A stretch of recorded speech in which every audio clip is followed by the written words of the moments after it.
Olá, bom dia, professor. Olá, bom dia.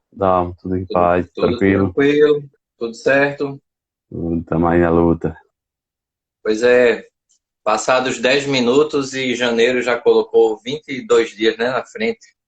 Então a É, gente já está quase acabando o mês, não deu nem para ver direito. E verdade. seja bem-vindo.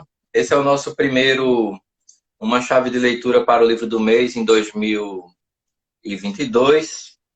E o livro é a obra do Franz Kafka, A Metamorfose. Um livro bastante discutido, um livro bem interessante. E, acima de tudo, um livro muito importante, sempre, né? Eu ia dizer em nossos dias, mas é um livro atual, desde que surgiu, já é um livro que desperta interesse e bons comentários, né? Inclusive, valendo lembrar que o Kafka, ele é mencionado, ele está numa margem aí bem interessante, né? Porque ele é mencionado, referenciado, tanto por Sartre quanto por Camus, né? Sartre diz que ele é um tipo de precursor do existencialismo, e o Camus diz que ele é o teórico do absurdo. Então, a gente vai conhecer um pouquinho dessa obra do Kafka, que é considerado um dos mestres da literatura universal, né? E é um livro curioso porque foi escrito em 20 dias, né? Um livro definitivo, como a gente costuma dizer, um livro definitivo, porque vai ser sempre discutido, mas um livro que foi escrito em 20 dias. Então, professor, por onde é que a gente começa, então, nesse caminho aberto pelo Kafka? Bom dia para todo mundo que está por aqui também. Bom dia para quem já está chegando. Bom dia para quem vai ver depois, né? Bom dia, boa tarde, boa noite para quem vai ver depois, porque esse material fica lá no Instagram, aqui no Instagram. Então, professor, qual caminho? Por onde, que porta a gente abre para entender um pouco desse mestre e desse livro mágico, né? Um livro muito bom. É um livro que é um marco, né, na história da literatura universal. Tinha lido esse texto, acho que fazia uns 20 anos, e aí retomar é sempre muito interessante. E essa releitura, eu diria que ela foi impactante, tanto quanto a primeira, né? A gente começa a perceber, obviamente, com outra visão, por causa da experiência de vida, por causa da experiência de leituras. E é interessante que eu me fazia um pouco essa pergunta ontem, quando estava terminando a leitura, né? Por onde começar? Porque, assim, são muitas as possibilidades, né? É um texto muito rico e são muitas as possibilidades de interpretação. São várias portas, digamos assim, que se abrem, mas eu penso que por onde nós começarmos, né, nós vamos estar contribuindo, digamos assim, com essa chave de leitura para a interpretação, que é o objetivo, né, desse nosso projeto, desse nosso encontro mensal. Bom, eu começaria falar do livro, talvez antes do livro, como você já começou de alguma maneira, né, dizendo aí das influências, mas também antes disso do tempo, né, para que esse livro fosse escrito, e eu faria, digamos assim, uma espécie de complemento um pouco situando, né, o contexto, né, histórico. É um texto de 1916, estamos aí no meio da Primeira Guerra Mundial, né? Kafka Uhum. está com 33 anos. Ele tem outros textos bastante conhecidos, como O Processo, né? O Castelo, Um Artista da Fome, entre outros textos.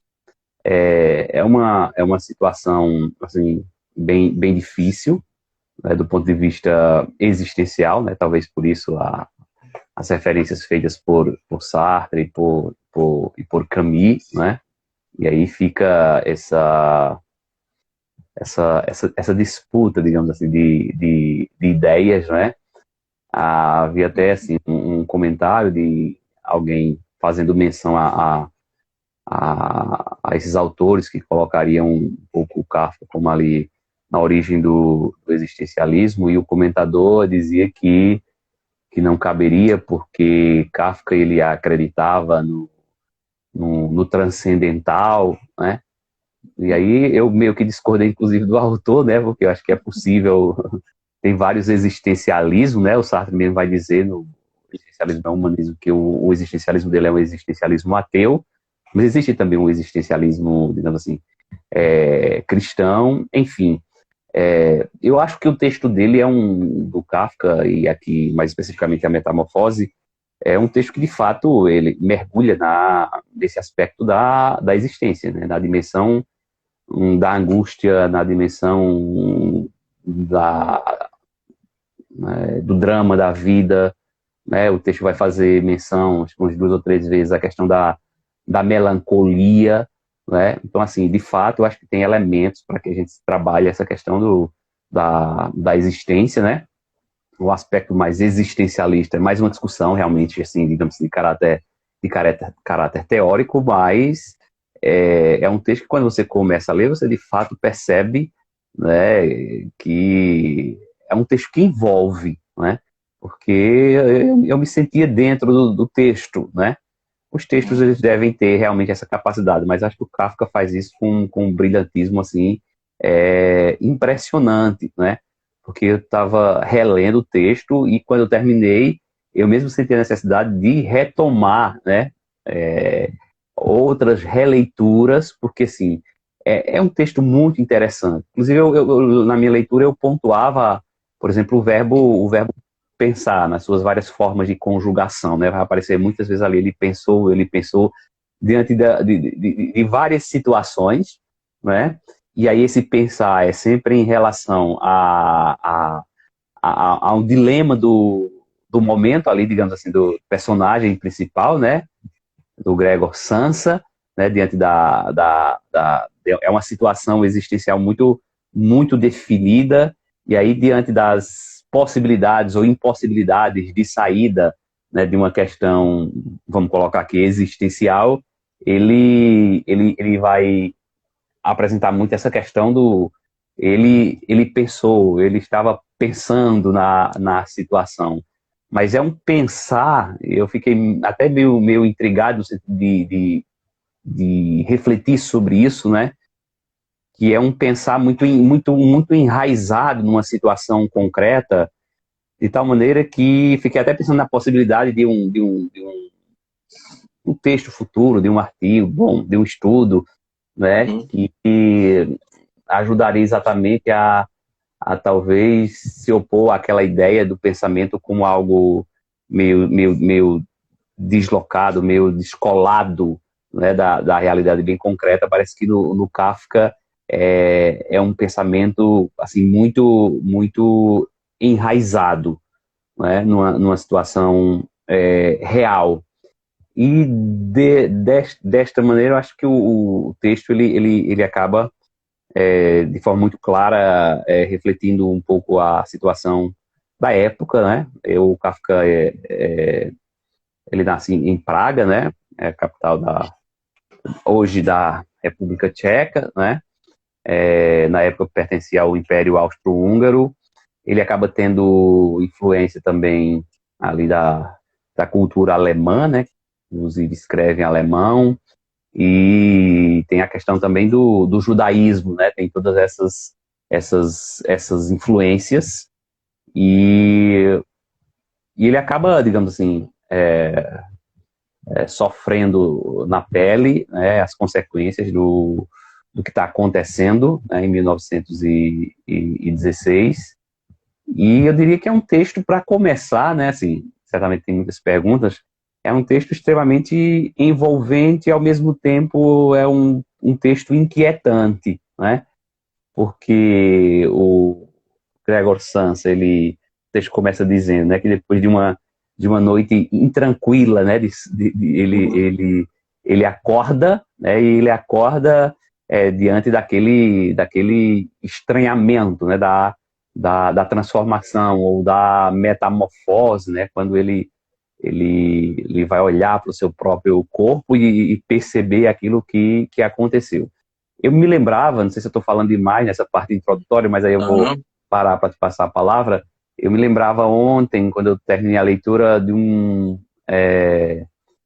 texto do Freud, chamado Unheimlich, que é o não familiar, né?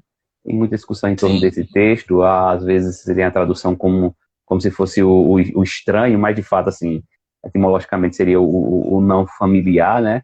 Mas o não familiar ligado àquilo que é de alguma forma familiar, né? É um Uhum. estranho que ao mesmo tempo parece ser próprio do humano, não é?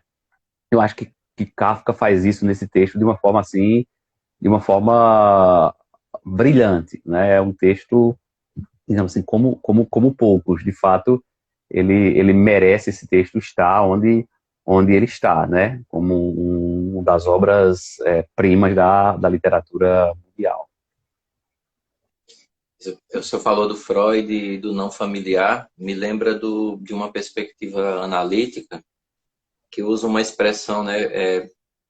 Em alguns momentos aparece como solilóquio e em outros momentos aparece como verdade não dita, né? E é bem interessante essa perspectiva de uma verdade não dita, porque assim, a pessoa sabe que é verdade, mas não quer dizer, né? Isso é o miolo da angústia, vamos dizer assim. Você conhecer a sua própria verdade, mas não querer reconhecer, né? Então, essa dinâmica do não familiar no Freud, na psicologia analítica, aparece nessa perspectiva de uma verdade que você luta para encobrir, né? Uhum. Inclusive, tem uma charge na internet que é o Freud, um divã, aí tem um inseto um Hum. inseto gigantesco deitado num divã e o inseto falando pro Freud, né? Eu sonhei que eu era Kafka, né? Tem essa Ah, inversão, né? interessante.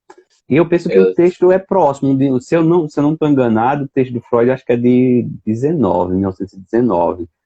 Então, assim, uhum, se for realmente, depois eu posso conferir, é um pouquinho depois do texto do Kafka, mas ali isso. muito próximo, né? Isso, é um O cenário próximo bem tempo, próximo, né? contexto, né? E aí eu falo, o senhor trouxe o Freud, eu quero falar da psicanálise, porque assim, tem uma leitura, o nosso projeto é uma chave de leitura, né? E eu acho que o que eu vou apresentar aqui é uma não chave de leitura, né? Uma inversão Uhum, para que a gente liberte a obra do Kafka, né? Porque é claro que um texto como esse, como qualquer texto, o autor se expõe, né? Elementos da vida do autor vão estar expostos ali de uma maneira muito tranquila, né? Você escreve um romance, elementos da sua vida aparecem ali. Você escolhe um autor, vamos supor, o seu livro de filosofia. A escolha pelo Vátimo não é uma escolha aleatória, né? Essa escolha reflete uma opção de vida da pessoa. Então, de uma certa maneira, a gente está diluído, vamos dizer assim, elementos nossos vão sendo diluídos no que a gente está escrevendo.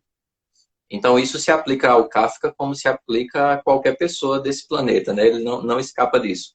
Mas tem uma chave de leitura psicanalítica que explora isso pelo viés da relação do Kafka com a sua família e com o seu pai.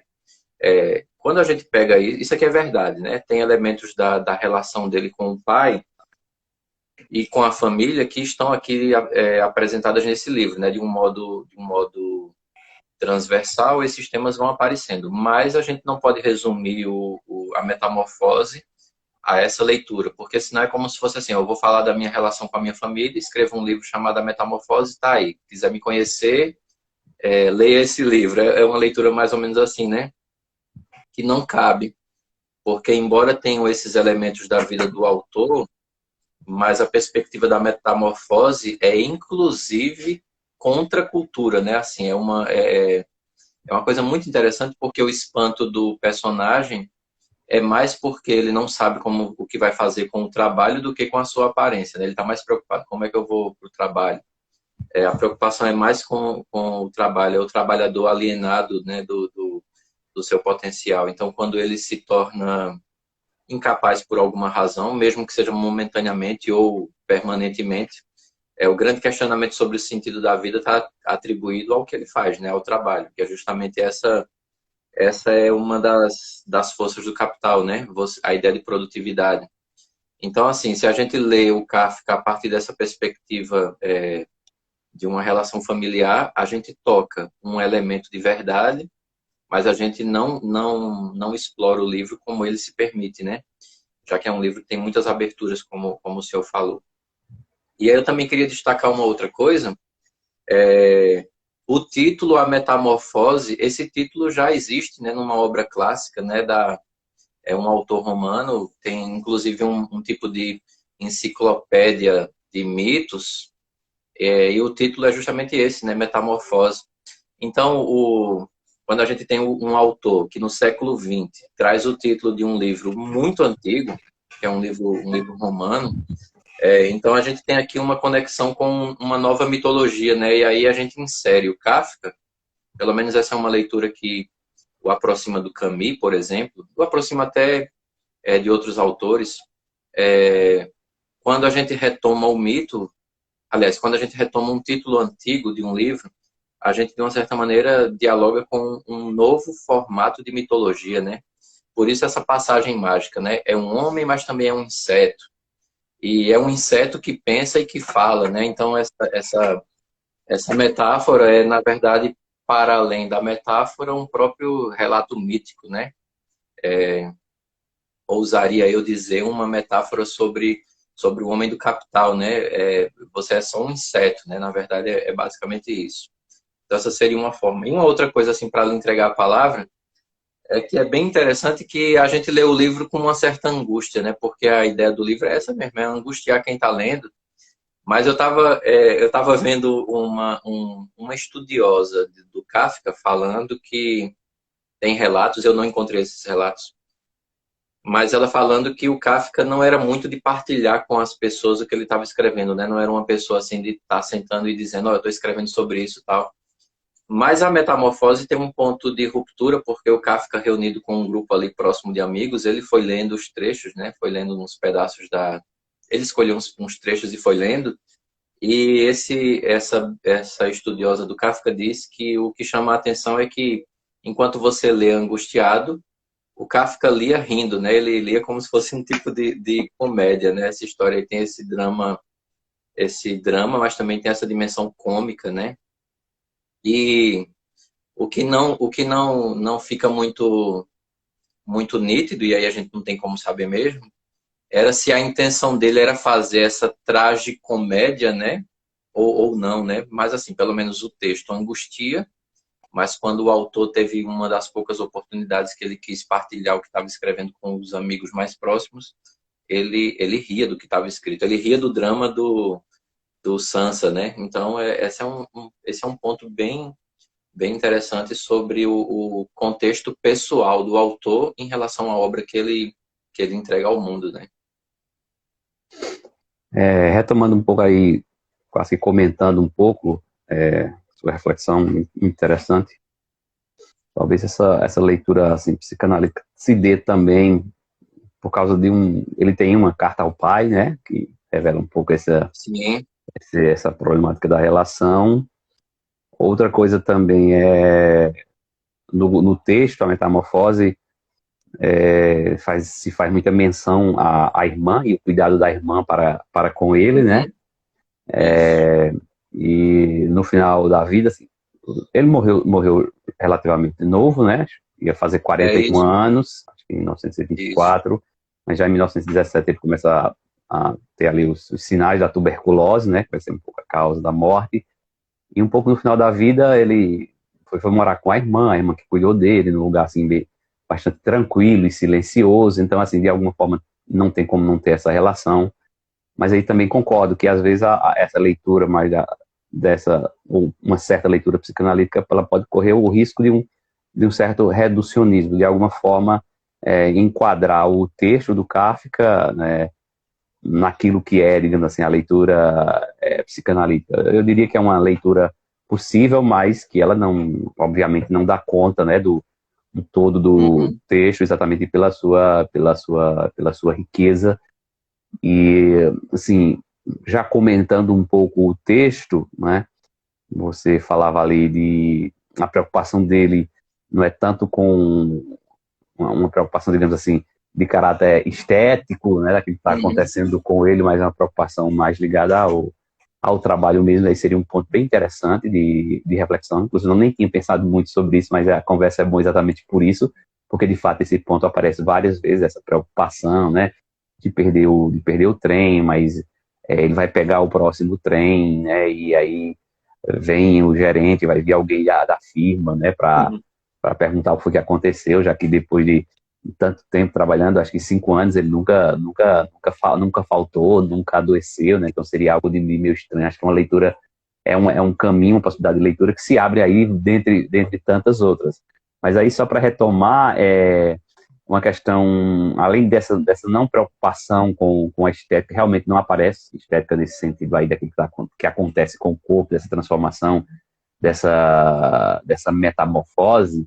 É como se, de alguma forma, é possível que essa metamorfose, que essa transformação aconteça, digamos assim, na existência ou no corpo, mas me parece que não se permite que essa metamorfose aconteça nas relações de trabalho, digamos assim, né? Porque é um sistema que dita como é que as coisas devem ser.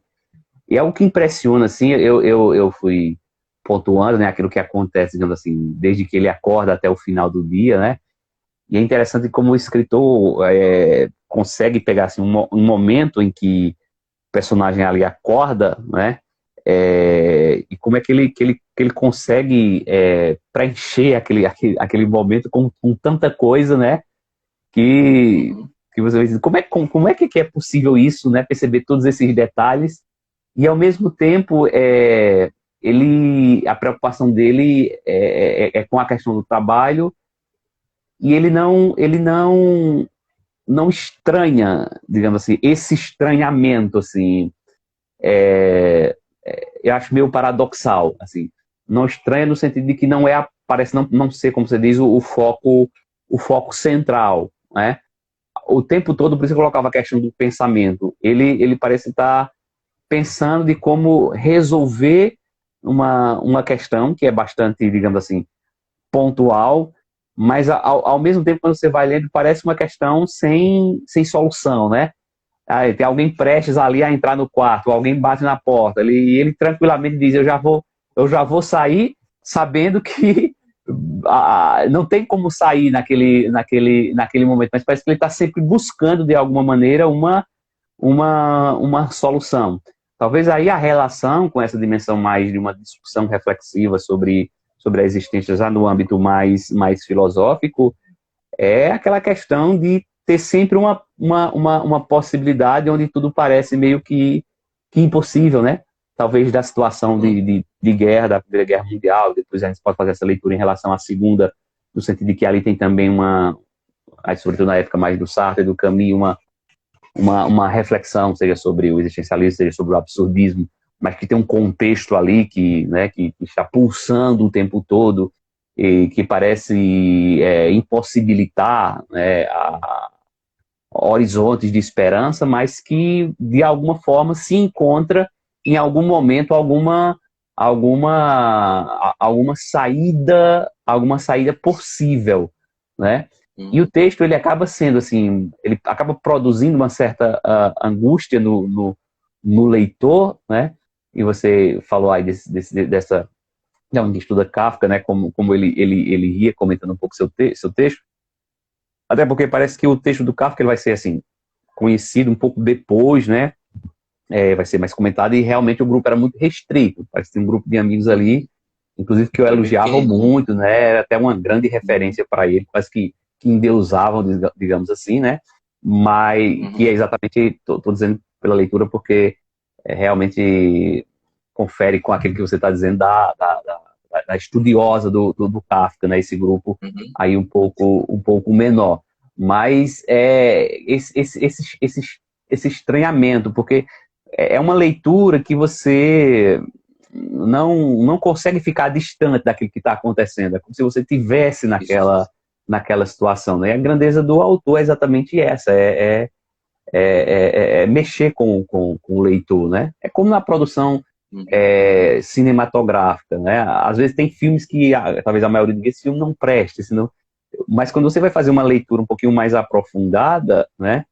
Um grande filme é aquele que você está dentro do filme de alguma maneira, né? O filme tá falando de você, né?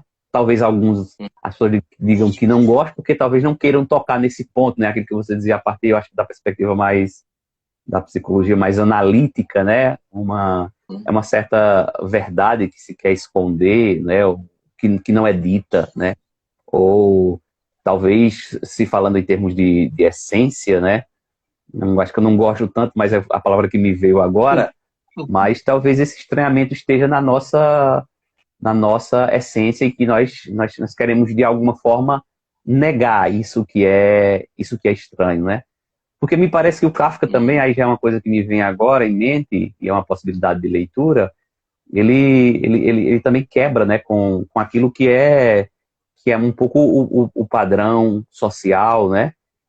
Você vê que ele precisa ficar lá, já mais no final do livro, quando tem os três hóspedes ali, ele tem que ficar escondido, né? Ninguém pode ver. Eu acho que essa interessante que na conversa que as coisas vão vindo. Mas eu pensei agora nessa relação do quarto dele com o resto da casa, né? E com a questão da própria porta, né? Que a porta é como, pela leitura que eu fui fazendo, é como se tivesse, ela se abrisse assim, né? Em duas partes, que tem hora que tem uma parte aberta, outra não. E é interessante, tem uma parte que eu achei super interessante quando se diz assim, que a pessoa estava querendo entrar no início da manhã, né? E aí estava fechada por dentro com a chave. E aí no final tá tudo aberto, ninguém quer entrar, né? É interessante essa espécie de reviravolta e tem a ver com a vida, né? Com a vida, né? Eu acho que é uma música que é cantada pelo Oswaldo Montenegro, acho que é A Lista o nome, né? Faço uma lista de grandes amigos, né? A E lista. aí se fala, né, que tinha muitos segredos, né? E que hoje ninguém quer saber, né? Hoje são bobos, ninguém quer saber. Aí é interessante, tem um pouco essa relação, depende muito do momento, depende muito da situação, depende muito da perspectiva, né? E para dizer que a vida tem todas essas possibilidades e talvez no fundo, aquilo que nos é mais familiar seja exatamente aquilo que para as convenções seja o mais estranho, né? Não sei se a gente poderia tirar alguma coisa nesse sentido dessa leitura inicial. Isso. E eu vejo também o Kafka como um autor de rupturas, né? Porque a gente fala de metamorfose. Toda vez que a gente fala de metamorfose, a gente evoca uma consciência coletiva de que seja uma coisa boa, né? A gente imagina uma metamorfose como uma mudança boa, né? É a larva que vira borboleta. Até na música, né? Do Raul Seixas, a ideia da metamorfose é uma ideia de liberdade. Então, é uma coisa Isso, boa no senso coletivo. E a metamorfose, na verdade, a metamorfose não. As metamorfoses dentro do livro são sempre para pior, né? As coisas vão se desconjuntando, né? Então, assim, o título A Metamorfose já é uma ruptura, porque diz, não, você está acostumado a ver metamorfose como coisa positiva, mas o que eu vou lhe mostrar aqui rompe. E aí a primeira metamorfose é a do próprio protagonista, que quando acorda viu que virou um inseto, né? Tem até uma música do final dos anos 80, início dos 90, que diz que era uma barata, mas em canto nenhum do texto uhum, fala que é uma barata, né? Inclusive dizem que era um besouro, né? Mais provável que seja um besouro, por conta de uns desenhos que foram encontrados um pouco tempo depois, mas tá tranquilo. E essa é a primeira metamorfose, né? O homem que se torna um inseto asqueroso. E uma outra perspectiva de metamorfose se dá, na minha leitura, a partir de como a família se comporta depois da descoberta. Porque o Sansa é quem sustenta a família, já que o pai está desempregado, a irmã tem pouca experiência, então ele, como caixeiro viajante, é quem mantém tudo. É aí que entra uma leitura sobre essa sociedade do capital, né? Porque é a ideia da produtividade. Enquanto você é produtivo, tá todo mundo muito tranquilo. E a primeira metamorfose, embora seja a do protagonista, ela provoca metamorfoses em quem está na convivência com ele, né? E essa leitura que evoca a autoridade do trabalho sobre essa visão do protagonista, é que o autor não tem nenhum pudor, né? Ele já começa dizendo o que aconteceu e não vai enrolar ninguém. Numa manhã, ao despertar de sonhos inquietantes, Gregor Samsa deu por si na cama, transformado num inseto. Bom, como foi que isso aconteceu? Ele não está nem aí, está preocupado com nada disso. É um livro sem o clímax, né? Porque, assim, na literatura que a gente está acostumado, você conta o enredo até que chegasse naquele ponto, né? Ele já dá de cara, né? Foi transformado, metamorfoseado no inseto. E aí tem, no primeiro parágrafo, a descrição do inseto, mas aí ele pergunta, né? O que foi que aconteceu? Não é um sonho. E aí depois ele faz uma queixa sobre o trabalho, né? Que é justamente essa relação com a sua família. Quando ele diz que que trabalho cansativo que eu escolhi, viajar dia sim, dia não, um trabalho muito irritante, mais irritante do que o do escritório. E ainda por cima o desconforto de andar sempre preocupado com ligações de trens, com a cama, com as refeições irregulares. Então tem essa leitura que evoca a primeira conexão que ele faz é com o seu desconforto físico, né? E depois já passa para essa dinâmica do trabalho. E a partir dessa relação de trabalho que vai se desfazendo, é que a gente vê um outro processo de metamorfose, né? Que é justamente como a família vai se relacionar com ele a partir dessa descoberta, né? Porque tem várias camadas, né? Embora seja um livro escrito bem rápido, porque foram escritos em 20 dias. Espera aí um pouquinho, só para eu ajeitar aqui. Tá me ouvindo direitinho? Sim, tranquilo. Tá me ouvindo? Pronto. Então, assim, embora seja um livro escrito em 20 dias, porque é um livro bem rápido, mas ele é escrito como se fossem em camadas, né? E a primeira camada é essa, né? O protagonista no quarto. E a segunda camada é quando começa a se expor para o restante, né? Para as outras pessoas da convivência ali. Então, nessa virada de camada é que eu vejo uma nova metamorfose, né? Porque primeiro tem a percepção, a tentativa de entender, e depois tem uma ruptura radical com o Sansa, né? Então, assim, a metamorfose como ruptura, como camadas e como várias metamorfoses dentro do mesmo livro.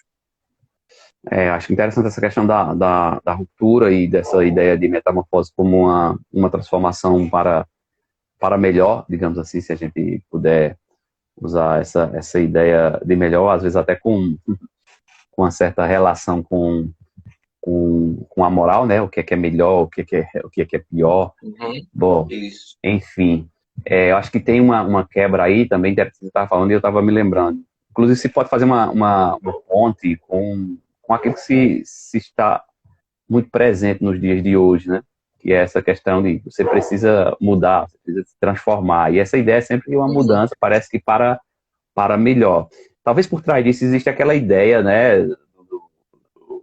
Também da leitura positivista e também do capitalismo ali, inclusive a ideia de progresso, né? Tem uma influência até hegeliana também, e que a história ela sempre caminha para o melhor, né? Portanto, a transformação é sempre no sentido de avançar para uma situação melhor, seja no âmbito da existência, no aspecto mais individual, seja no âmbito mais social, como você já aponta aí.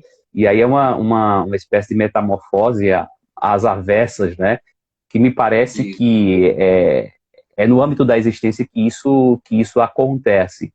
Ou seja, quando a gente fala de uma metamorfose, sempre de uma transformação para melhor, parece que nós estamos falando muito mais de uma espécie de ideologia, no sentido de que é a mensagem que o sistema passa, né? É a mensagem que a sociedade absorve, e de que a nossa transformação deve ser sempre uma transformação no sentido de progresso, né? E me parece que a situação que ele está vivendo, que é a situação da Primeira Guerra Mundial, e depois a gente pode fazer também a leitura em relação à Segunda Guerra Mundial, desmente essa ideia de um progresso, né, de um avanço no sentido humanístico, no sentido humanitário, né? Não é apenas um freio, né, nessa suposta ideia de progresso, mas a gente poderia ver também como uma metamorfose, como uma espécie de retrocesso, não na leitura moral, mas de uma metamorfose no sentido de perceber uma transformação que ajuda a ver, né, que no humano existem, por exemplo, monstros, né? Talvez a guerra, né? Aí ele fala do inseto, mas a guerra talvez seja... Ele está vivendo nessa época da guerra, em 1916, quando ele escreve esse texto. A guerra talvez seja a expressão mais clara dessa monstruosidade que está aí, né? E que ela é, digamos assim, do âmbito do humano, embora nós geralmente nos acostumamos a dizer que isso é desumano, né? Mas nada do que Uhum. está entre nós é desumano, porque é do âmbito do humano, né? Essa transformação para algo que seria, digamos assim, de caráter assombroso, né? E aí, essa leitura que você faz também, digamos assim, quase que de um primeiro cenário, digamos assim, né? Que é esse do quarto, né? Com a passagem para o contato com uma família, talvez essa relação consigo mesmo e essa relação com o outro, exatamente para... Eu acho que aí o livro nos ajuda a entender essa dimensão também do aspecto coletivo, né, e do indivíduo, da existência do indivíduo dentro desse coletivo. E talvez uma coisa interessante é que, se a gente pensar no início mesmo do livro, como você colocou aí, depois de uma noite, digamos assim, de pesadelos, né, ou Uhum. de sonos intranquilos, ele acorda e está metamorfoseado num inseto, né? E é interessante que o que foi que aconteceu? Foi a passagem de um pesadelo para uma realidade, e parece que dessa realidade você não pode acordar dela, porque aí você não estaria mais sonhando. Então, Isso. a realidade, na verdade, ela é pior do que o pesadelo, né? Porque geralmente a gente tem o pesadelo Uhum. como algo ruim, como algo dramático, e acordar do pesadelo é uma coisa boa, né? Mas o Isso. acordar do pesadelo se faz adentrar numa realidade que se está metamorfoseado e da qual não se pode, digamos assim, mais acordar, né? Aquele... e aí eu já me lembrei um pouco da psicanálise, mas aí mais numa perspectiva mais lacaniana, né? Que é aquela questão do real, né? Do real como insuportável, naquela relação do lado do imaginário, do simbólico e do real, né? O real que é aquilo que não pode ser, que não tem como ser dito, né? Que está aí, mas não tem como ser dito porque não é simbolizado, não se dá sentido a isso, né? Embora me pareça que no Kafka você consegue perceber, né, até um certo sentido muito claro nesse real, porque o texto, quando você lê, ele angustia, ele é inquietante, né? E ao mesmo tempo ele é extremamente envolvente, né? Uhum. Porque eu acho que talvez tenha um elemento ali que aí destoa um pouco da leitura da psicanálise, é que ele está o tempo todo ali consciente, né? Por isso que eu chamei muita atenção para a questão do verbo pensar, porque aí eu estava já fazendo uma especulação de uma possível leitura mais de caráter filosófico desse pensar nessa concretude da existência, mas ele está o tempo todo consciente, né? Escutando o que a família está dizendo, preocupado com aquilo que tá havendo, né? A gente percebe um tipo de relação diferente, né? Quando se compara com a irmã, com o pai e com a mãe, né? Essa questão da sensibilidade da irmã, da sensibilidade da mãe, um pouco de distanciamento da parte do pai, digamos assim, e que é esse elemento, eu acho que indica o aspecto da relação que se dá, digamos assim, para além da porta, né? Do quarto do Sansa. E a gente vai ver que os elementos que envolvem a família, a primeira presença familiar é a da mãe, né? A mãe vai questionar porque, enquanto ele está refletindo sobre o despertador tocou, o despertador não tocou, mas eu já perdi o trem, mas se eu for de tal horas eu pego tal trem. Ele está nessa reflexão quando escuta a voz da mãe, né? Então a mãe é a figura que aparece questionando, né? O que é que aconteceu, né? Essa ideia da consciência na minha leitura também é muito importante, porque ela também é questionável, né? Porque, assim, é um negócio quase consciente, né? Se a gente pudesse dizer, quase consciente. Porque a consciência dele de como ele vai dar conta do que está lá fora. É claro que ele está dialogando com essas questões, mas não tem nenhuma reflexão sobre o porquê das coisas, né? É por isso que o que a gente chama de consciência aqui se torna ambíguo, né? Porque a consciência ele gira em torno do quarto, do despertador, do trem, do trabalho, do tempo no trabalho, né? Nesse primeiro momento gira em torno de tudo isso, mas não tem uma reflexão mais interior sobre o que é que está acontecendo de fato. A preocupação é como é que eu, nessa condição, posso pegar o trem de tal horas, né? Então, assim, é uma consciência embotada pela... isso aqui não está na obra, mas, assim, é essa ideia de produtividade que desafia, né?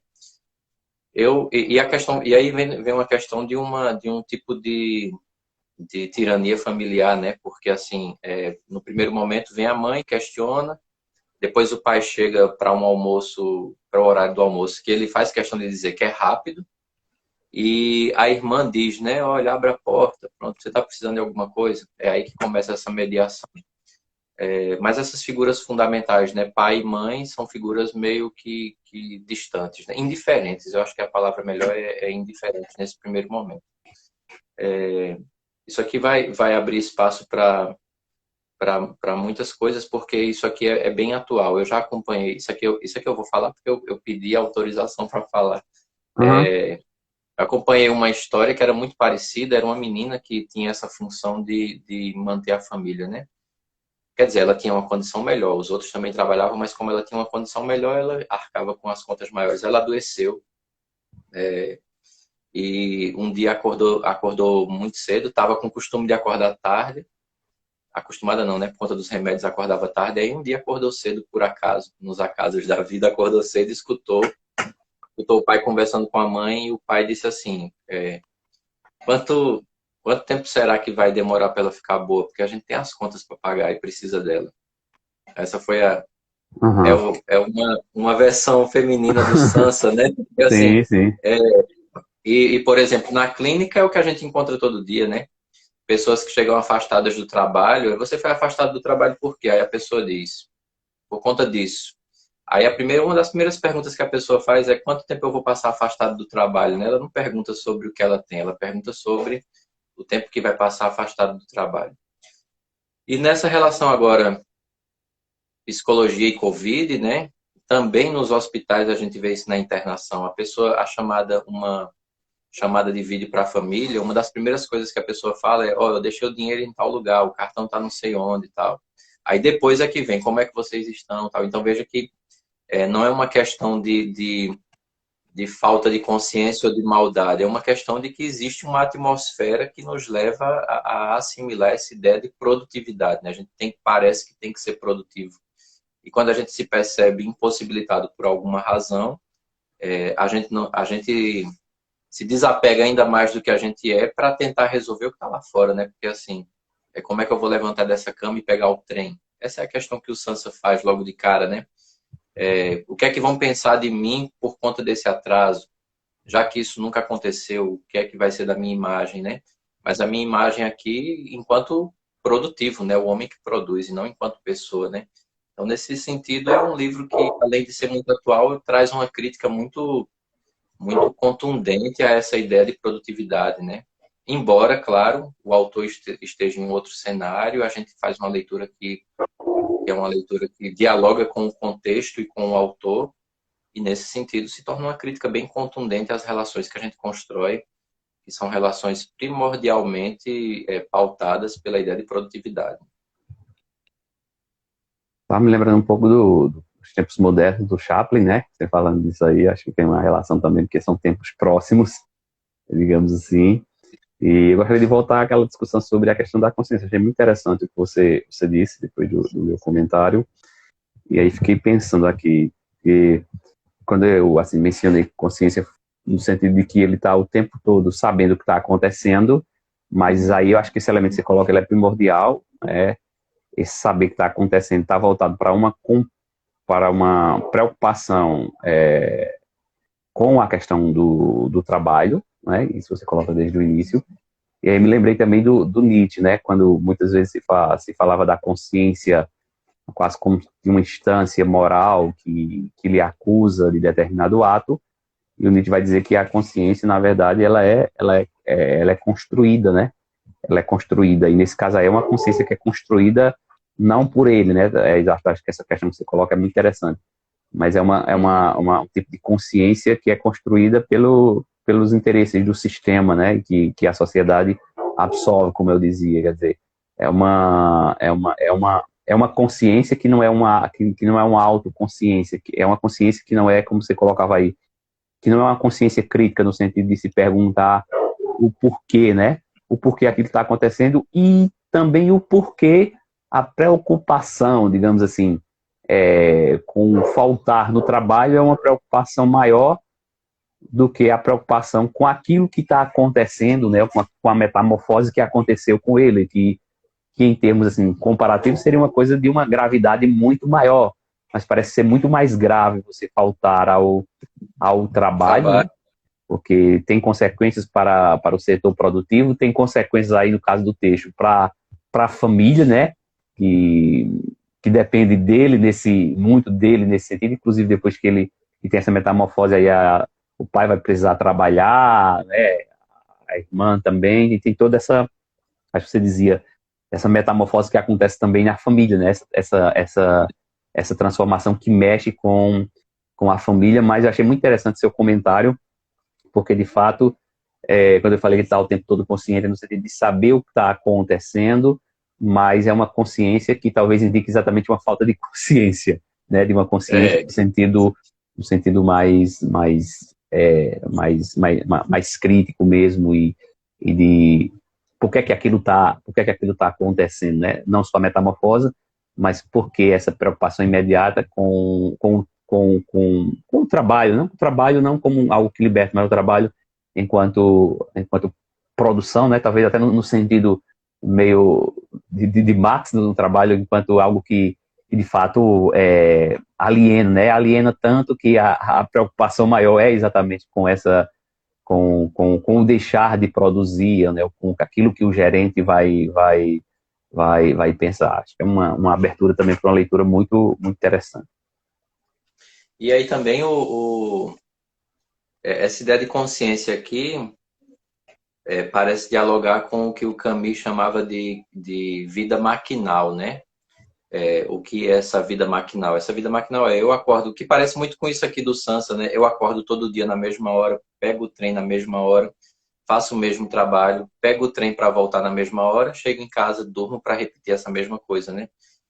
Então, assim, você tem consciência de que tem que dar conta de tudo isso que está aqui ao redor, né? Você tem consciência de que tem as contas para pagar, que tem feira para fazer, que tem que chegar na hora em determinados locais. Mas a questão é o porquê disso, que seria o que na filosofia do caminho aparece como esse grande despertar, né, para o absurdo que é essa realidade. Uhum. É isso que não acontece muitas vezes, né?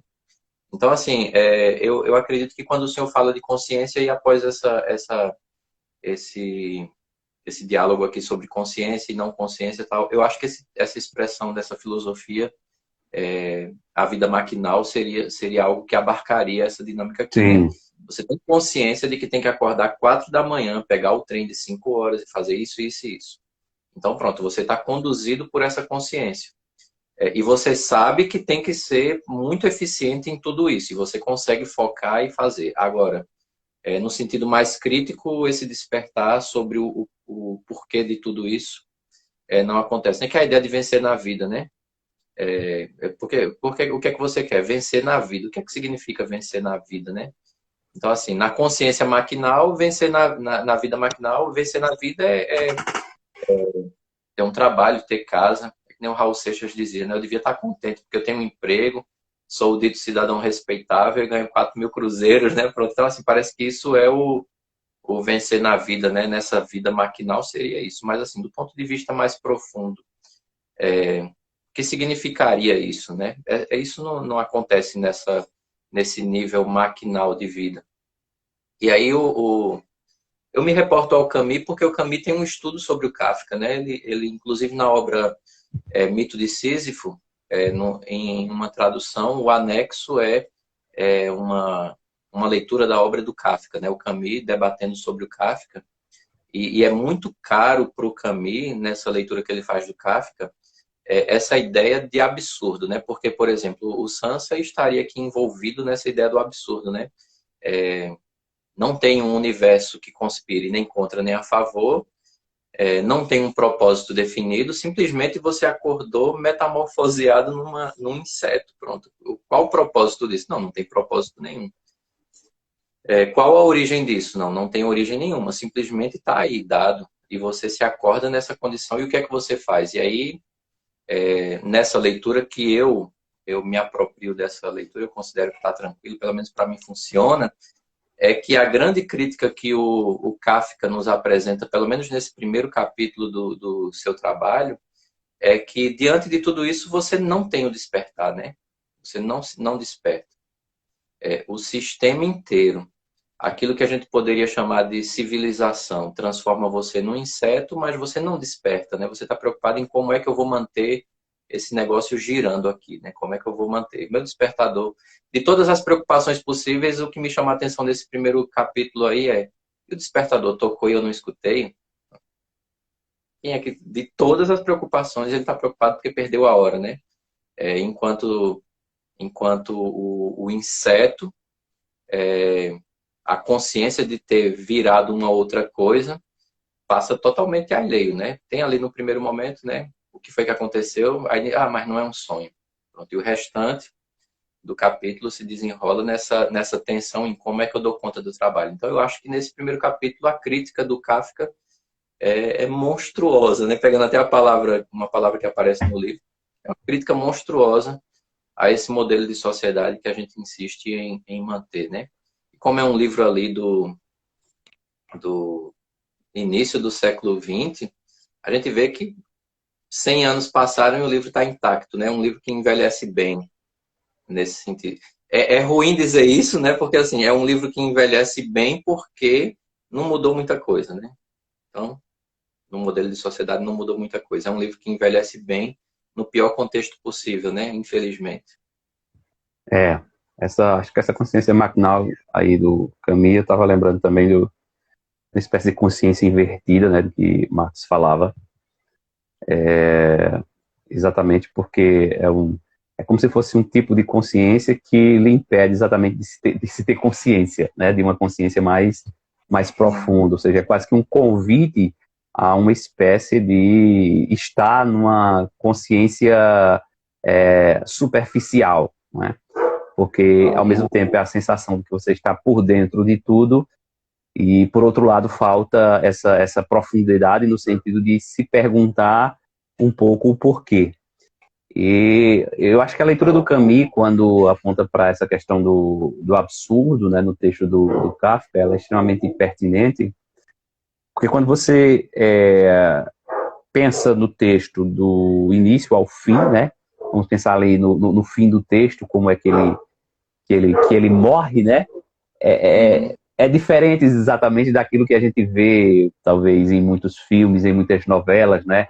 Sempre a ideia de um final feliz que a gente talvez pudesse relacionar com esse vencer na vida, né?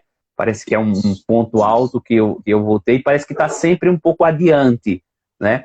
E que é um pouco de uma espécie de consciência superficial lançada para frente, né?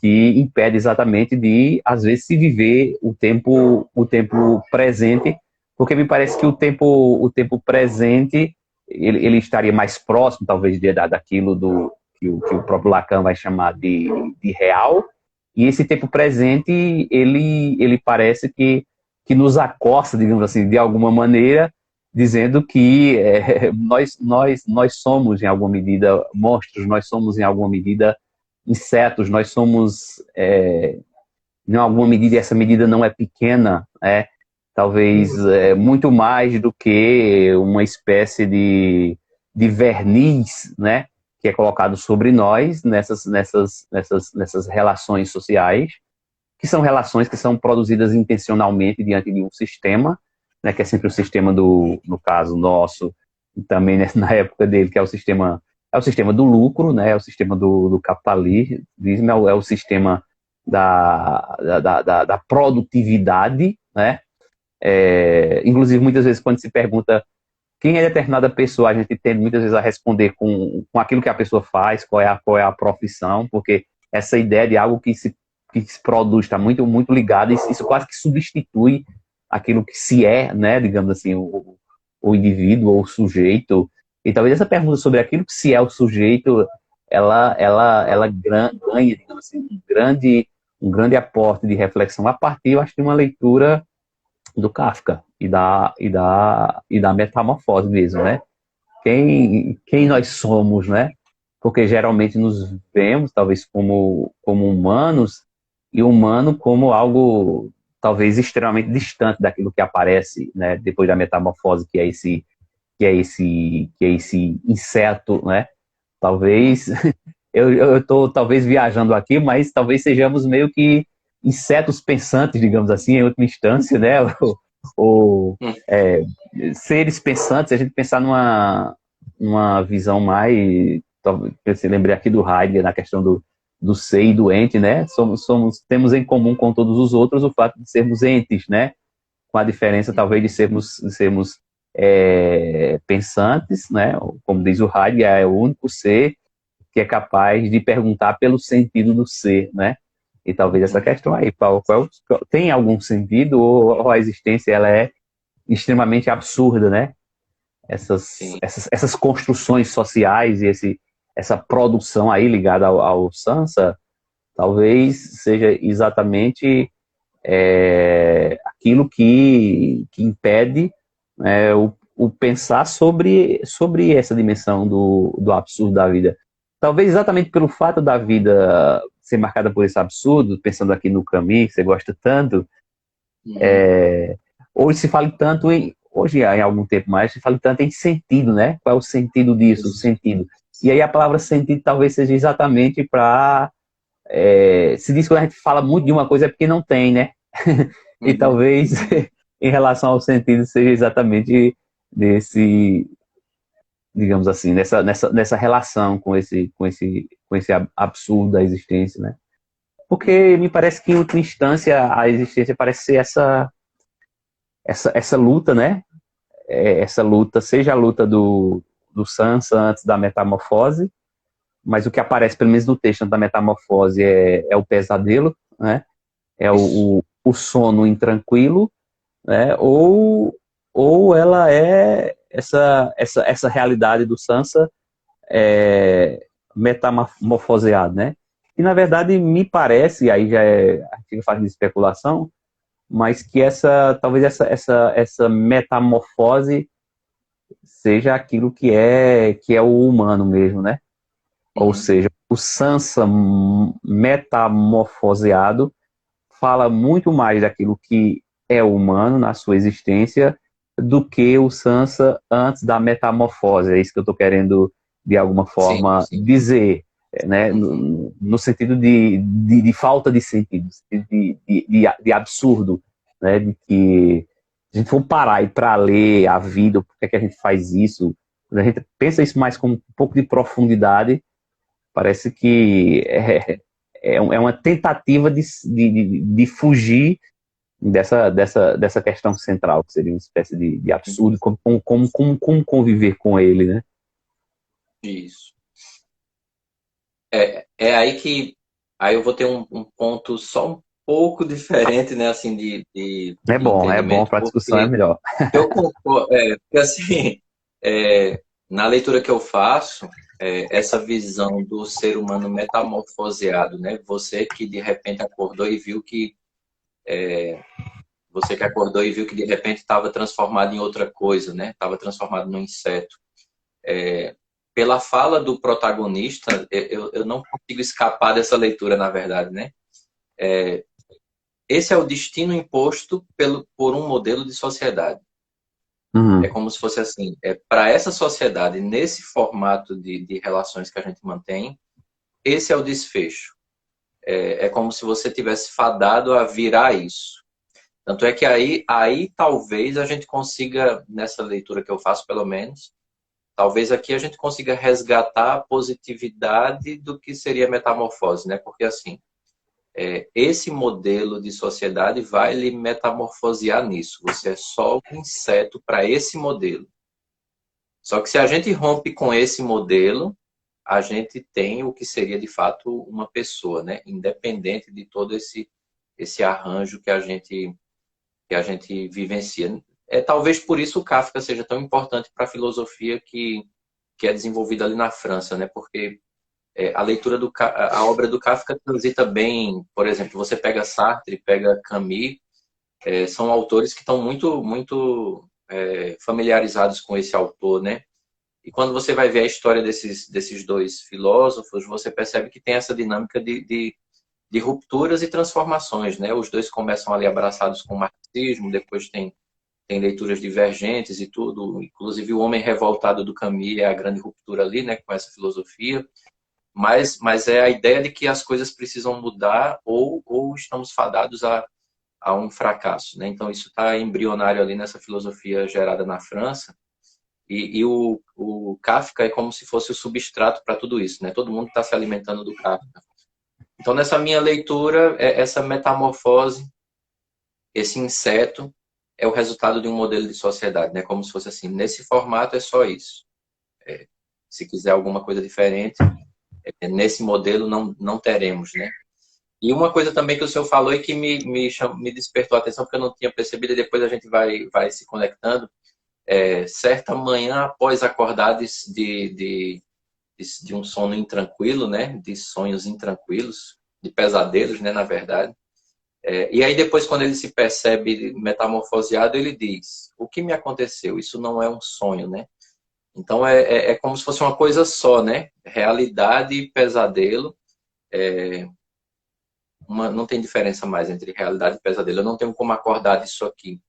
E isso também fortalece essa leitura que eu faço sobre a transformação em inseto como resultado dessa relação perversa em sociedade, né? O pesadelo que se converte nessa realidade. Não tem como acordar disso.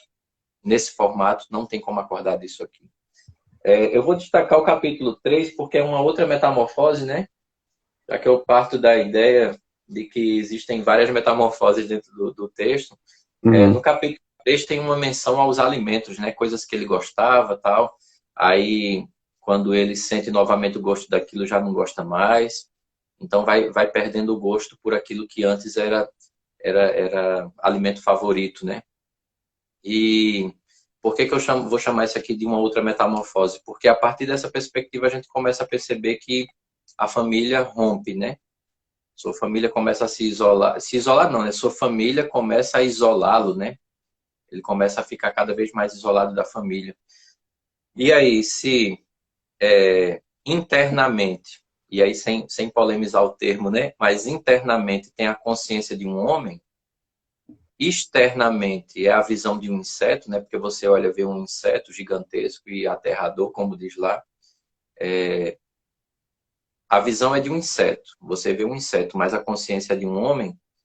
Do outro lado, quando eu olho para a família, a visão, você vê pessoas. Vê o pai, vê a mãe, vê a irmã.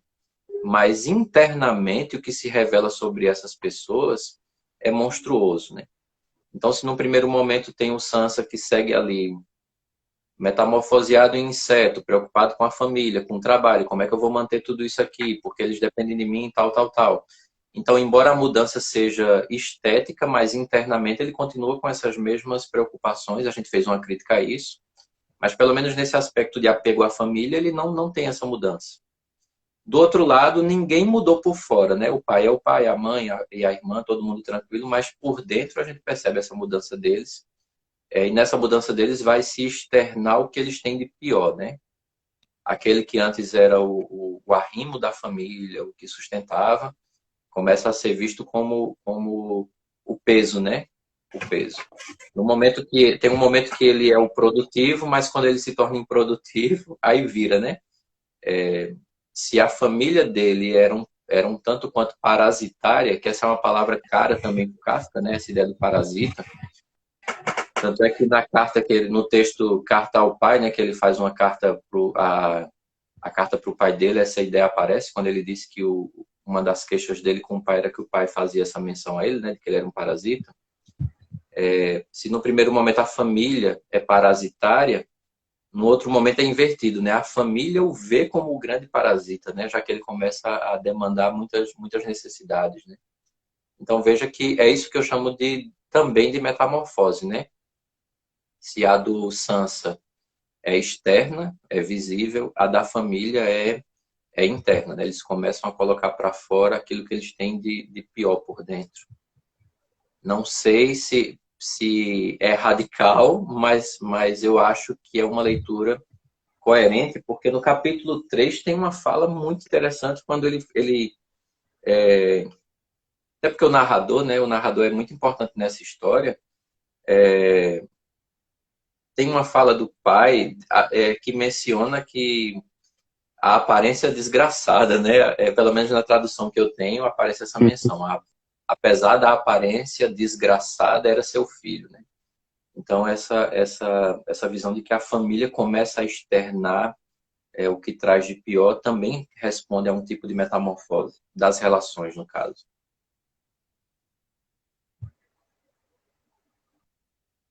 Oi? Tem, tem muita coisa, viu? Porque eu fiquei me perguntando sobre, depois desse seu comentário bastante enriquecedor, se, por exemplo, essa metamorfose primeira, vamos chamar assim, primeira em relação ao início do texto, né? Ela realmente é uma metamorfose produzida por esse sistema, como se coloca, ou que estaria mais próximo de uma metamorfose produzida pelo sistema seria essa última metamorfose que você fala aí, não é? E aí, porque assim, estou pensando, é um inseto, né? E aí eu usei a palavra monstro porque acho que aparece alguma vez, mas eu acho que é muito mais da parte da família que o vê assim como uma espécie de monstro, mas é como se fosse um monstro muito humano, né? Porque ele tem continua com aquela sensibilidade, preocupado com a família, inclusive dando razão à família pensar às vezes como se pensa, ou seja, é como se fosse um monstro extremamente compreensivo, né? E com essa humanidade. Ao mesmo tempo, essa transformação que eu não sei se é uma transformação, mas é uma situação em que as outras pessoas acabam demonstrando esse lado, né, mais agressivo, mais de repulsa, de mais distanciamento, né, inclusive não querendo que ele saia do quarto. Quando eu colocava assim, e aí eu de alguma forma meio que insisto nessa leitura, né, do inseto, que de alguma forma talvez revele muito do humano, né, ou do humano que revele muito do inseto, é porque é exatamente a sensação produzida pela leitura do texto. Porque, por exemplo, quando eu leio um texto, ou se eu pensar no Sansa, que não aparece no texto, né? Já somos nós que estamos construindo a partir do imaginário, projetando. Mas se nós pensarmos o Sansa antes do pesadelo, por exemplo, o texto começa que ele despertou desse pesadelo, desses sonhos intranquilos, né? Nós vamos pensar no Sansa relacionado a essa questão do cotidiano, ter que acordar a tal horário, da questão do tempo que você colocou aí, que é uma questão muito interessante a ser também explorada. Isso tudo acaba sendo interessante, mas, ao mesmo tempo, isso não produz aquilo que você chamou de angústia, eu estou também chamando de inquietação. Me parece que o que chama a atenção e o que inquieta na leitura é exatamente esse Sansa metamorfoseado, né, que tem dificuldade de se mover, é esse Sansa que vai para debaixo do sofá, e que esse Sansa que precisa colocar, em determinado momento, uma espécie de cortina para que a irmã não veja, e que ele levanta num determinado momento a cortina, né, a sutileza do texto, para talvez encontrar o seu olhar com o olhar da irmã ou de alguém que entra ali no quarto, para ter a sensação de qual seria a reação, né? Esse Sansa metamorfoseado que sente a necessidade de um determinado momento e está na janela para olhar aquilo que tem lá fora, e aí aquilo que se percebe é meio complicado por causa do clima, por causa do tempo.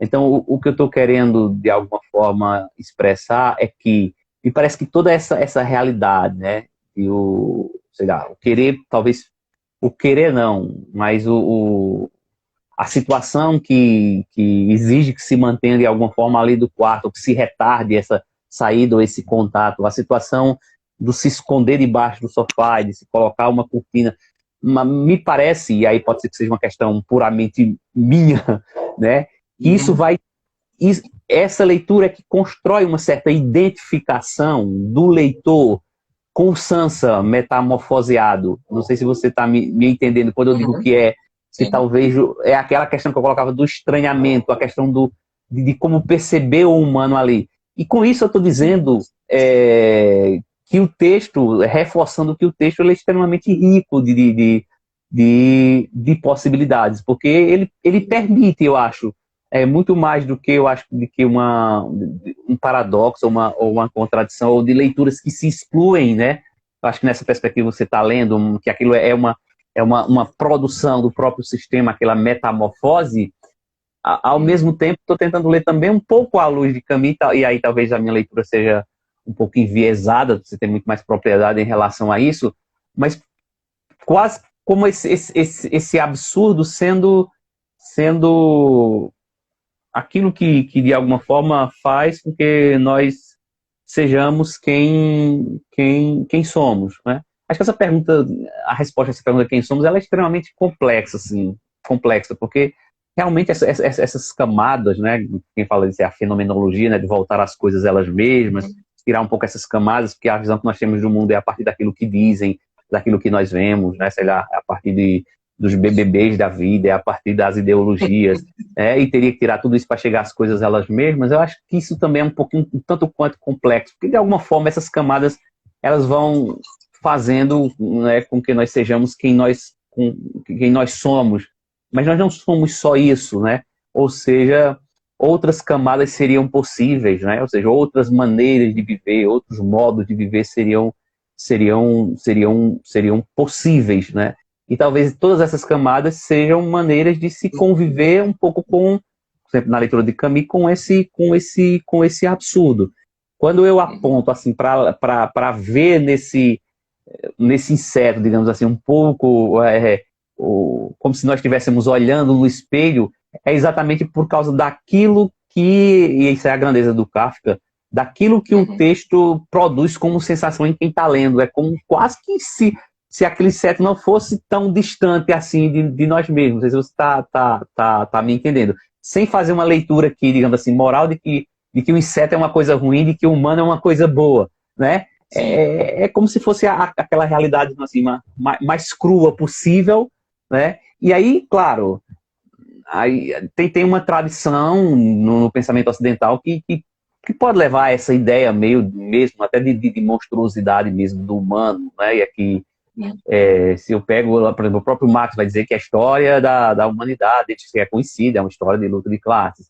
Se eu for pegar a ideia de homem do Hobbes, por exemplo, o homem é lobo do homem. Se eu for pegar a ideia de homem de Maquiavel, né, que o homem ele é naturalmente cruel. Tem toda uma tradição que de alguma forma leva a possibilidade desse tipo de leitura. Tem outra também, outro viés, né, o viés mais ali de Rousseau, que percebe. Mas talvez tudo isso nos chame a atenção para talvez uma aproximação maior nossa com a natureza no sentido mais amplo, né? Com a vida no sentido mais amplo, que envolve inclusive a vida dos insetos, né? Bom, enfim, o texto é riquíssimo. Eu acho que a gente ficaria muito tempo debatendo e discutindo muitas questões. E também É justamente. Também uma outra leitura é que se você pegar o texto, que é um texto curto, não é um texto longo, né? Se você for ler a partir da psicopatologia, vamos colocar outra leitura aqui na roda, Uhum. né? Toda a estrutura, e aí a palavra consciência vai mudar de formato, né? Toda a estrutura parece uma narrativa de alguém em depressão, né? Que acorda de sonho intranquilos com a visão de que se transformou num inseto, se recolhe no quarto, se questiona sobre o trabalho, mas não sai do quarto. E aí depois entra a dinâmica de família, né? A preocupação da própria pessoa com a família. Então, nesse sentido, a consciência é o fato de ter se transformado num inseto, não seria obrigatoriamente algo visível, seria algo de consciência, né? A consciência de perda de alto valor, né? Você vai perdendo aquilo que você considera valioso. O inseto, então, seria uma metáfora sobre isso, nessa leitura mais a partir da depressão. As relações vão se tornando a partir disso aí deformadas, né? Porque aquilo que antes era satisfatório perde o gosto e termina que a vida se torna uma vida muito limitada a ponto de dependendo de como seja a própria estrutura de família, perceber que aquela pessoa se tornou um peso, né? Ou então você que está enfrentando um quadro depressivo achar que sua família pensa que você seja um peso, que também é uma outra forma de leitura, né? Não sei como o Kafka realmente eu acho que o Kafka ia reagir a essa leitura, que nem diz uma estudiosa dele, ele ia só fazer Uhum. um sorriso de meia boca, virar as costas e ir embora, né? Ele ia fazer só isso. Você tá... Mas o Mas bom de um é interessante. texto é que ele não pertence só ao autor, né? Quando você pega um texto É, como esse, ele, claro. ele pertence também. Então caberia também, e aí, infelizmente, o desfecho quer dizer, eu digo infelizmente a partir dessa leitura da depressão, né? O desfecho é ruim, seria ruim, né? Uhum. E aí me desligando dessa leitura a partir do contexto depressivo e voltando para o autor, o final que ele dá ao seu texto, né? Isso aqui é um ponto que eu acho que a gente poderia discutir até para ir amarrando os pontos, porque o bom de um texto desse é que ele abre muitas portas, né? Mas o final do texto é muito coerente com o que acontece ali no início, né? Desconfigurada a pessoa, e aí a palavra de sentido vai aparecer. Qual o sentido de estar aqui, então, né? Então veja que essa seria uma primeira Uhum. questão a ser levantada pelo final. Uma outra é a crítica, né? Até que ponto essas relações familiares e relações de trabalho podem desintegrar uma pessoa, né? Porque assim, e aí nesse sentido a psicanálise vai ter muita razão, né? A leitura que o Kafka, aliás, o texto do Kafka, a posição da família do Sansa reflete muito sobre a sua própria família, né? E aí o autor e o personagem parecem se misturar Uhum. de um modo que não dá mais para diferenciar, né? Seria uma outra questão que se levantaria. Mas eu pararia por aqui, dizendo que na leitura que eu faço, o final termina sendo muito coerente com o começo, a partir dessa questão, né? Uma vez que. E aí a metamorfose é bem ruim, né? Uma vez que essa metamorfose se configura assim, para que a pessoa estaria aqui, né? Qual o sentido, então? Então, pelo menos É, na minha leitura, o texto termina com uma pergunta, né? E aí eu aguardo vou, agora vou concluir também mais ou menos nessa linha, né? Eu acho que hoje, assim, tá bem interessante também. Sempre são interessantes essas chaves de leitura, esses encontros. Uhum. Mas acho que a gente estava também leituras, sobretudo nesse texto, diferenciadas, né? Exatamente. Eu acho que isso ajuda muito de fato, a demonstrar aquilo que a gente dizia desde o início, que é um livro com muitas possibilidades, né? E Sim, sim. aí, inclusive com essa possibilidade de uma leitura a partir desse viés mais melancólico, né? Talvez mais também da depressão, como você coloca, né? E eu vendo aqui, por outro lado, você também pode ver que aquele inseto talvez seja tudo menos um inseto depressivo, no sentido de que ele tá o tempo, assim, ele não, meio que não, olhando para a situação, ele tá fazendo todo o esforço, ele tem toda a vontade, né, que um pouco se distancia disso, e que, mais uma vez, uma leitura, ela não impossibilita a outra, é a riqueza, a capacidade do autor de tão poucas coisas deixar essa. Mas aí eu achei muito interessante esse final que você coloca, né, aí, se não é mais pessoa, qual seria o sentido, né, e aí a morte, como acontece dele no livro, com a espécie de coerência com a própria metamorfose, né, na própria transformação. Eu terminaria do mesmo jeito que você terminou a sua leitura, só que colocando essa situação para uma pessoa não metamorfoseada, digamos assim, né? Porque aí você colocou assim, se não é, como não é mais pessoa, inclusive o pai vai dizer, né? O pai e a filha ali, quase no finalzinho ali, a mãe que se deixa assim um pouco dessa discussão, mas é a irmã que de alguma forma toma a decisão que nós temos que ter essa decisão, né? Depois que os hóspedes vão se embora e o pai concorda ali, porque vai bater com a ideia que talvez o pai já tivesse ali maturando, dá a entender isso no livro, e aí o fim é mais ou menos aquele, já que ele talvez não tenha a dignidade de pessoa, digamos assim, de alguma forma. Mas aí eu também terminaria com uma pergunta, né? Com uma pergunta para o Kafka, e a pergunta que talvez o livro deixe, é que as pessoas não metamorfoseadas, aquelas que estão na sua dignidade de pessoa, de alguma maneira, o fim não deixa de ser o mesmo. Não sei se está me entendendo a pergunta. Que eu acho que é nesse sentido que talvez a aproximação com o Camus, a leitura que o Camus faz, é muito, muito pertinente. Não é? Bom, enfim, é um texto que talvez um dia a gente precise voltar, né? E também quando a gente voltar, não para dar conta também do texto, talvez com mais inquietações mais pontos, né? Mas foi extremamente enriquecedor, assim, porque eu comecei a ver um bocado de coisa que a gente vê a partir do mundo da gente, né? Como você colocou aí. E aí, quando confronta com outros mundos, realmente o texto não tem como não ser um texto de referência, né? Na literatura mundial. Um texto tão curto, né? E ao mesmo tempo tão denso. E não por acaso o Kafka é mestre da literatura universal, né? Está ali Exato. Está entre os pilares, vamos dizer assim. É um autor que merece uma revisita, né? Sempre, né? Sempre ser revisitado.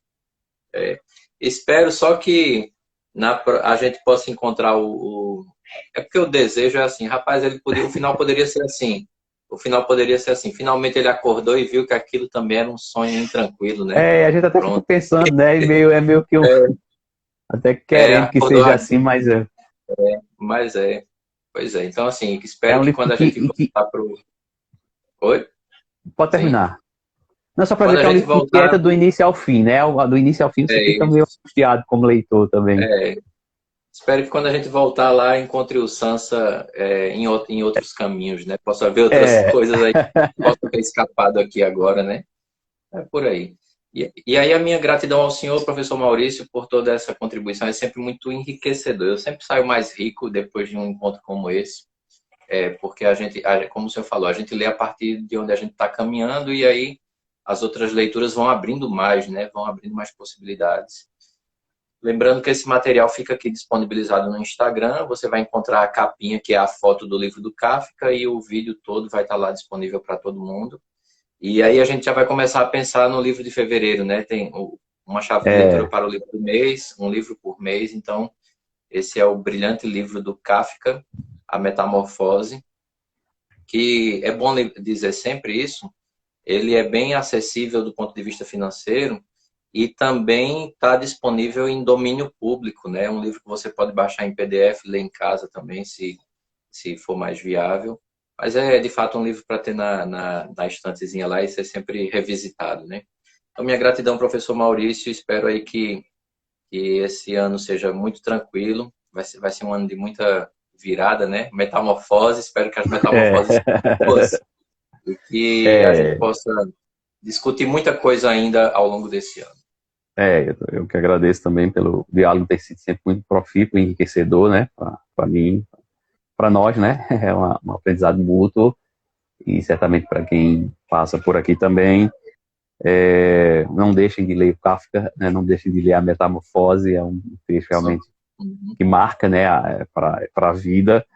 E se cuidem, né, como o Dalton sempre costuma dizer, continuem com os cuidados aí com as máscaras, aí essa variante Ômicron está realmente transmitindo com muita velocidade a questão da gripe, né, a gente vê aí uma possibilidade muito iminente, né, de grandes problemas no sistema de saúde, e aí devemos nos cuidar, né, a pandemia não acabou, talvez pelo fato de muitas pessoas terem pensado que tinha acabado, a gente está nessa situação e é preciso ter sempre cuidado, se vacinem, né, vacinem os filhos e vamos em frente na luta. Chegar um abraço, dia da terceira dose, tomar a terceira dose, vamos todo mundo se cuidando e que esse ano a gente possa ter grandes viradas na nossa história, né? Então, um abraço para todo mundo, um abraço, professor Maurício, tchau, e até o nosso próximo estado de leitura. Valeu, foi muito, muito, muito bom. Abraço. Muito obrigado.